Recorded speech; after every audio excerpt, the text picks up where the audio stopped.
नमस्कार, आदाब, जय भीम, सत श्री अकाल।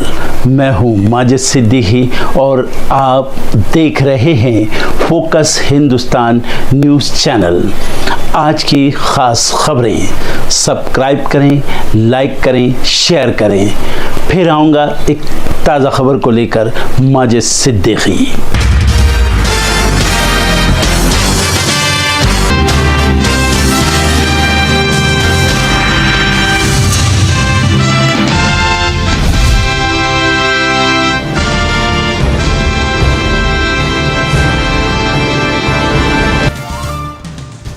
कांग्रेस सांसद राहुल गांधी का बड़ा बयान, बोले मुझे नहीं लगता निष्पक्ष चुनाव में बीजेपी 240 के आसपास पहुंचती।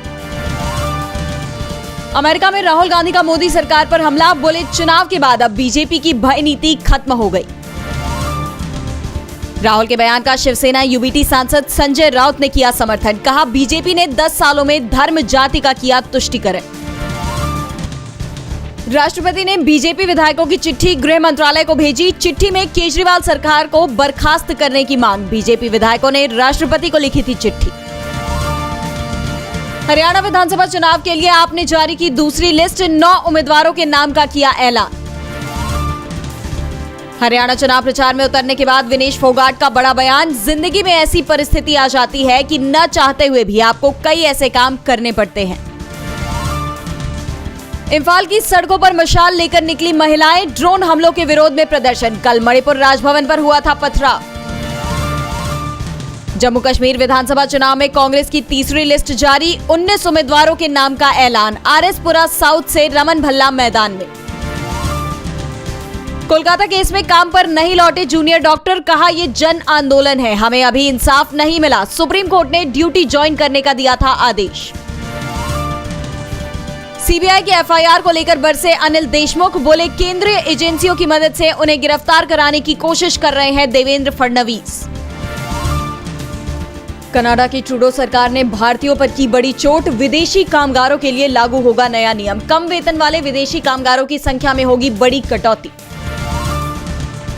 अमेरिका और चीन की सेना आई एक साथ, पहली बार ब्राजील के ऑपरेशन फार्मोसा में लिया हिस्सा, पाकिस्तान को भी किया आमंत्रित।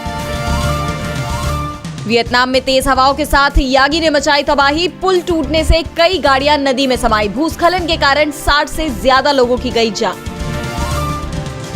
पाकिस्तान में सेना के खिलाफ जाना पड़ा भारी, खैबर पख्तूनख्वा के मुख्यमंत्री का हुआ अपहरण। सीएम अली अमीन गुंडापुर ने पूर्व पीएम इमरान खान के समर्थन में दिया था भाषण।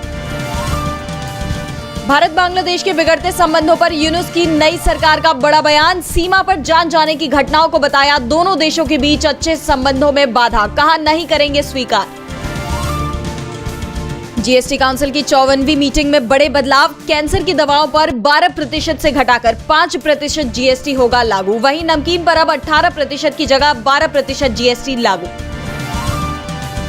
केन्या की अदालत से अडानी समूह पर फैसला, अडानी ग्रुप को 30 वर्षों तक एयरपोर्ट का संचालन सौंपने के सरकार के फैसले पर लगाई रोक। आईफोन 16 और Apple watch series 10 launch, phone की शुरुआती कीमत 79,900 रुपए, एआई भी मिलेगा। भारत में 20 सितंबर से होगी बिक्री। रेसलर बजरंग पूनिया पर प्रतिबंध लगाने का एंटी डोपिंग एजेंसी नाडा के फैसले के खिलाफ दिल्ली हाईकोर्ट में अपील। पूनिया ने वर्ल्ड रेसलिंग चैंपियनशिप को लेकर उठाया बड़ा कदम। एक्टर अनन्या पांडे का छलका दर्द, बोली कितना भी अच्छा कर लो लोग नेगेटिविटी ढूंढ ही लेते हैं। अनन्या पांडे अपनी वेब सीरीज कॉल मी बे को लेकर चर्चा में है।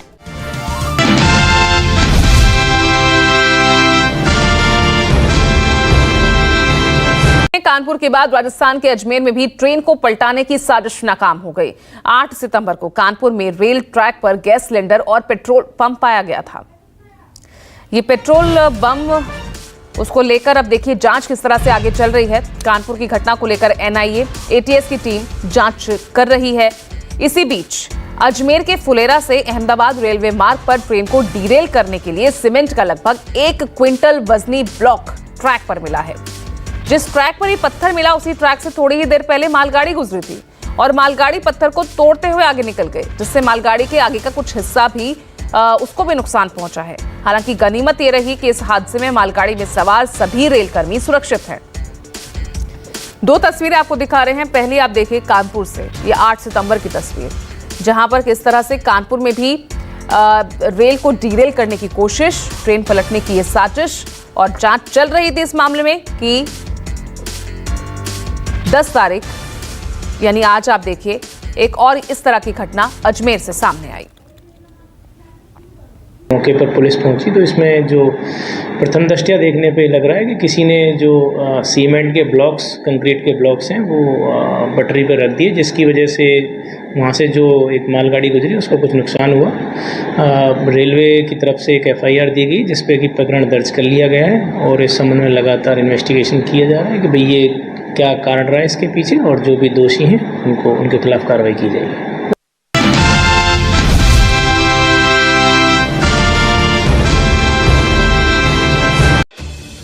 हरियाणा में होने वाले विधानसभा चुनाव को लेकर अब सत्ताधारी बीजेपी हर कदम फूंक कर रख रही है। इसी कड़ी में पार्टी आलाकमान अपने नेताओं को खुलकर बोलने भी नहीं दे रहा है। ऐसा इसलिए क्योंकि लगातार बीजेपी नेताओं के दिए हुए बयान पार्टी के लिए मुश्किलें खड़ी कर रहे हैं। हाल ही में बृजभूषण शरण सिंह ने अपने खिलाफ हुए पहलवान आंदोलन का चेहरा रही ओलंपियन विनेश फोगाट और बजरंग पूनिया के खिलाफ मोर्चा खोल दिया था।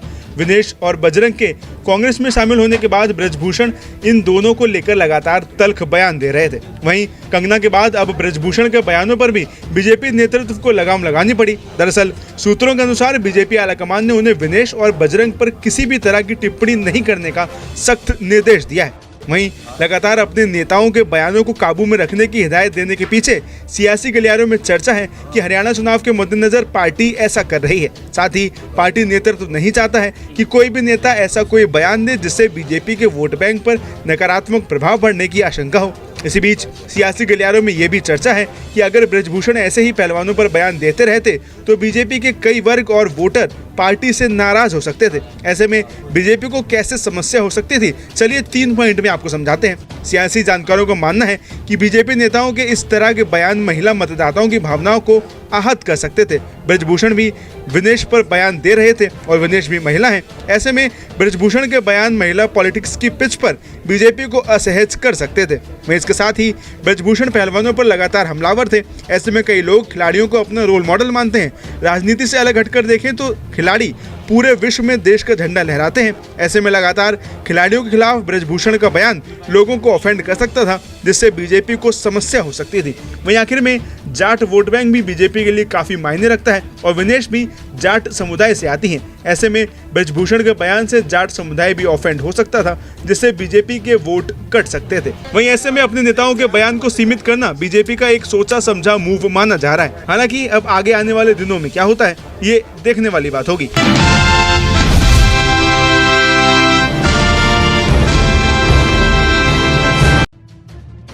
उत्तर प्रदेश की झांसी से एक बेहद चौंकाने वाली खबर सामने आई है, जहां पर एक हत्यारे ने 6 साल तक यूपी सरकार में नौकरी की, लेकिन किसी को इसकी भनक तक नहीं लगी और वो 6 साल तक सरकारी नौकरी के मजे उठाता रहा। दरअसल हत्यारे अनूप दुबे ने 2013 में अपने सहयोगी देवेंद्र तोमर की हत्या की थी, जिसके बाद उसने सिर्फ 4 महीने जेल में बिताए थे और उसके बाद अनूप ने 2018 में अपने पिता की मृत्यु के बाद अनुकंपा के आधार पर नौकरी हासिल कर ली और वो 6 साल तक यूपी सिंचाई विभाग में नौकरी करता रहा। हैरानी की बात तो ये है कि अनूप को सरकारी नौकरी देने से पहले सरकार ने उसके पिछले रिकॉर्ड की कोई जांच ही नहीं की और ना ही कोई पुलिस वेरिफिकेशन हुआ और ये सिलसिला यूं ही चलता रहा। दरअसल 13 अगस्त 2024 को अनूप ने झांसी में अपने कार्यालय का दौरा किया और 1 दिन की छुट्टी के लिए आवेदन किया।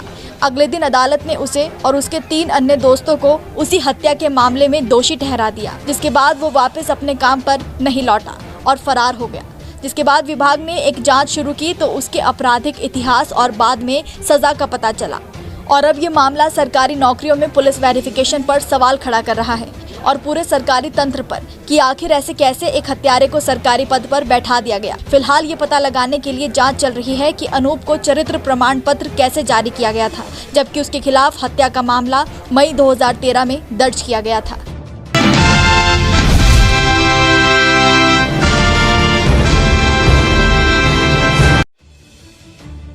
इंदौर नगर निगम के अफसर की कथित पिटाई के मामले में अदालत ने सोमवार को अपना फैसला सुना दिया। स्पेशल कोर्ट ने बल्ला कांड के आरोपी पूर्व विधायक आकाश विजयवर्गीय सहित सभी आरोपियों को बरी कर दिया है। दरअसल 26 जून 2019 को इंदौर नगर निगम की टीम गंजी कंपाउंड क्षेत्र में एक जर्जर मकान को जमींदोज करने पहुंची थी। इस कार्रवाई के दौरान तत्कालीन विधायक आकाश विजयवर्गीय ने निगम के अधिकारी धीरेन्द्र पर कथित रूप से क्रिकेट का बल्ला चला दिया था। इस मामले में आकाश विजयवर्गीय सहित 10 लोगों के खिलाफ एफआईआर दर्ज हुई थी। प्रदेश भर में बल्ला कांड के नाम चर्चित घटनाक्रम के बाद आरोपी आकाश विजयवर्गीय को जेल भी जाना पड़ गया था। हालांकि कोर्ट से बाद में उन्हें जमानत मिल गई थी। अदालत में ये मामला करीब 5 साल तक चला। ट्रायल के दौरान फरियादी निगम अधिकारी अपने बयान से पलट गए थे। फरियादी के यूटर्न बयान और साक्ष्यों के अभाव में MP MLA कोर्ट ने आरोपी आकाश विजयवर्गीय को दोष मुक्त कर दिया। विशेष न्यायाधीश MP MLA कोर्ट के जज देव कुमार ने ये फैसला सुनाया। आकाश विजयवर्गीय मध्य प्रदेश के मौजूदा कैबिनेट मंत्री कैलाश विजयवर्गीय के बेटे हैं। घटनाक्रम के दौरान आकाश इंदौर 3 सीट से बीजेपी के विधायक थे। 2023 के विधानसभा चुनाव में आकाश का टिकट काटकर बीजेपी ने पिता कैलाश विजयवर्गीय को इंदौर 1 सीट से उम्मीदवार बनाया था। अब आपको पूरा मामला बताते हैं। दरअसल 26 जून 2019 को नगर निगम का अमला गंजी कंपाउंड में जर्जर मकान को तोड़ने पहुंचा था, तो स्थानीय लोगों ने विधायक आकाश विजयवर्गीय को बुलाया। विधायक के आते ही कार्यकर्ताओं ने JCB की चाबी निकाल ली और आकाश ने अधिकारियों से कहा कि 10 मिनट में यहाँ से निकल जाना, वरना जो भी होगा उसके जिम्मेदार आप लोग होंगे। इस दौरान अधिकारियों से उनकी कहासुनी हो गई। घटना के बाद निगम के जोनल ऑफिसर धीरेन्द्र व्यास पर क्रिकेट बैट से हमला करने का वीडियो वायरल हुआ था और देश भर में ये वीडियो काफी चर्चा में रहा। घटना के वक्त मध्य प्रदेश में कांग्रेस की सरकार थी। कमलनाथ मुख्यमंत्री और बाला बच्चन गृह मंत्री थे।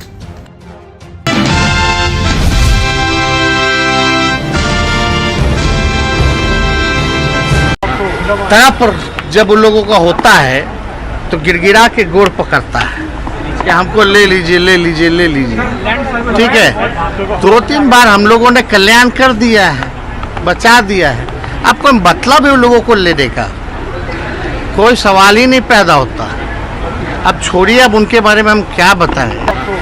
पर जब उन लोगों का होता है तो गिड़गिड़ा के गोड़ पकड़ता है कि हमको ले लीजिए ले लीजिए ले लीजिए। ठीक है, 2-3 बार हम लोगों ने कल्याण कर दिया है, बचा दिया है। अब कोई मतलब है उन लोगों को लेने का, कोई सवाल ही नहीं पैदा होता। अब छोड़िए, अब उनके बारे में हम क्या बताएं।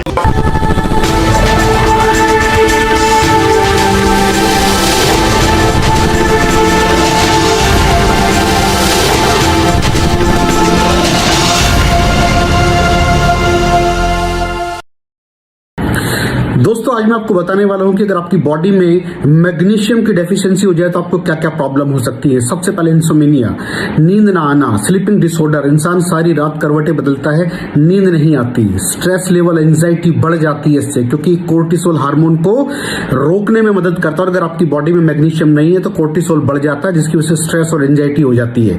मूड स्विंग्स, इंसान को पता नहीं चलता उसके मूड स्विंग्स होते हैं, थोड़ी थोड़ी देर में गुस्सा आना, थोड़ी थोड़ी देर में चिड़चिड़ापन होना, क्योंकि ये सेरोटोनिन हार्मोन को बढ़ने में मदद करता है। अगर आपकी बॉडी में less magnesium is equal to less serotonin, और सेरोटोनिन हैप्पीनेस का हार्मोन है। अलावा इसके ये फटीग को भी कम करता था। अगर आपकी बॉडी में मिनरल डेफिशिएट है, अगर आपकी बॉडी में मैग्नीशियम नहीं है तो आपको थकावट बहुत जल्दी फील होगी, जरा सा काम करती है आपकी बॉडी थक जाएगी।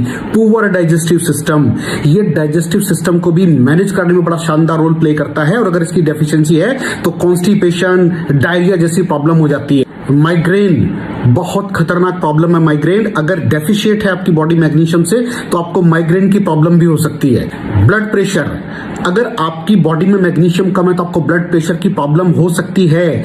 इरेगुलर हार्ट बीट, ये हार्ट बीट का बढ़ जाना, कम हो जाना, बढ़ जाना, कम हो जाना, मैग्नीशियम डेफिशिएट होने की निशानी है। ऑस्टियोपोरोसिस, बोन हेल्थ वीक हो जाती है, क्योंकि आपकी बॉडी का 60% जो मैग्नीशियम है वो आपकी बोन्स के अंदर होता है। अगर आप बाहर से मैग्नीशियम नहीं ले रहे हैं तो आपकी बॉडी जो है वो हड्डियों में से लेना शुरू कर देती है, जिसकी वजह से ऑस्टियोपोरोसिस की प्रॉब्लम भी हो सकती है, आपकी हड्डियां कमजोर हो जाती हैं। और मसल क्रैम्पिंग, मसल क्रैम्प, नस पे नस का चढ़ जाना, मसल्स पे अकड़ जाना, बिल्कुल चलना मुश्किल हो जाता है। तो मसल क्रैम्पिंग भी तभी होती है जब आपकी बॉडी में मैग्नीशियम की डेफिशिएंसी हो। और दोस्त, हमारे यहाँ 90% से ज्यादा लोग मैग्नीशियम डेफिशिएंसी के शिकार हैं। कहां से मिलेगा मैग्नीशियम, कितनी मात्रा में लें, किस क्वालिटी का लें? तो उसका जवाब है वेस्टीज प्राइम CMD। इसके अंदर आपको भरपूर मात्रा में मैग्नीशियम मिलेगा, आपकी सारी प्रॉब्लम सॉल्व हो जाएगी। Thank you so much. दर्शकों, देख लिया आपने हमारे वीडियो को। हमें खुशी होगी कि आपने हमारे न्यूज़ को लाइक किया और दूसरों को शेयर किया। अगर अभी तक हमारे चैनल फोकस हिंदुस्तान को सब्सक्राइब नहीं किया है तो तुरंत सब्सक्राइब करें, कमेंट करें और बेल आइकॉन को प्रेस करें। हम हाजिर हैं खबर के लिए।